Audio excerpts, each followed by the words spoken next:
আসসালামু আলাইকুম ভিউয়ার্স। আপনারা হয়তো প্যারিস, লন্ডন বা দুবাইয়ের রাজকীয় রাস্তাঘাট অনেকেই দেখেছেন, কিন্তু আজ আপনাদের আমি যা দেখাতে যাচ্ছি তা দেখার জন্য কলিজা লাগে, কলিজা। লেডিজ অ্যান্ড জেন্টলম্যান, স্বাগতম আপনাদের উত্তরা দক্ষিণখানের একমাত্র বীরশ্রেষ্ঠ রাজকীয় মিনি সি বিচে। হ্যাঁ, আমাদের এই রাস্তায় গাড়ি চলে না রে ভাই, চলে শুধুই মানুষের ধৈর্যের পরীক্ষা। রাস্তা না রে ভাই, না, এটা রাস্তা বললেও রাস্তারে অপমান করা হবে। हमको मारो, हमको जिंदा मत छोड़ो सालो। এটা কাদা পানি এক অপূর্ব মিলন মেলা। সরকার তো ঘরে ঘরে সুইমিং পুল দিতে পারেনি, তাই দক্ষিণখানের ইঞ্জিনিয়াররা পুরো রাস্তাকেই সুইমিং পুল বানিয়ে দিয়েছে। আরে আরে একটু থামেন, শুধুই সুইমিং পুল ভাবলে ভুল করবেন। এই দেখেন, সামনেই বয়ে চলেছে আমাদের দক্ষিণখানের নিজস্ব নায়াগ্রা জলপ্রপাত। দেখেছেন পানির কি গর্জন, কি তীব্র স্রোত। ঢাকার ভিতরে এমন রাজকীয় ঝর্ণা জলপ্রপাত দেখার সৌভাগ্য কয়জনের হয় ভাই?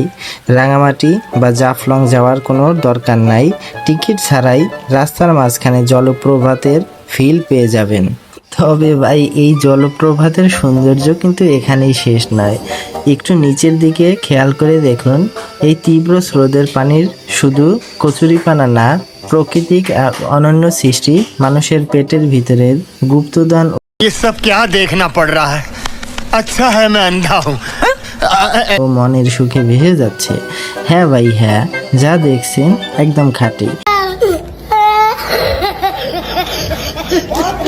এখানে হাঁটতে আসলে ফ্রিতে সুগন্ধি এবং কাদার ফেসিয়াল আর জলপ্রপাতের ওয়াটার পার্ক সব একসাথে এক প্যাকেজেই পেয়ে যাবেন।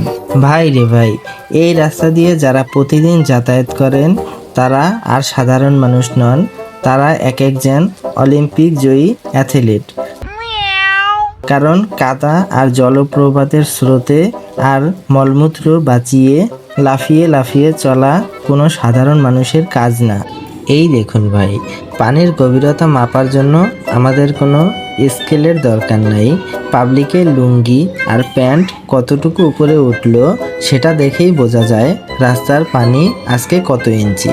জুতা জোড়া হাতে নিয়ে পানির নিচে যেভাবে সাবধানে গর্ত খুঁজে খুঁজে পা ফেলছেন, মনে হচ্ছে যেন চাঁদের মাটিতে কোনো মহাকাশচারী হাসছেন।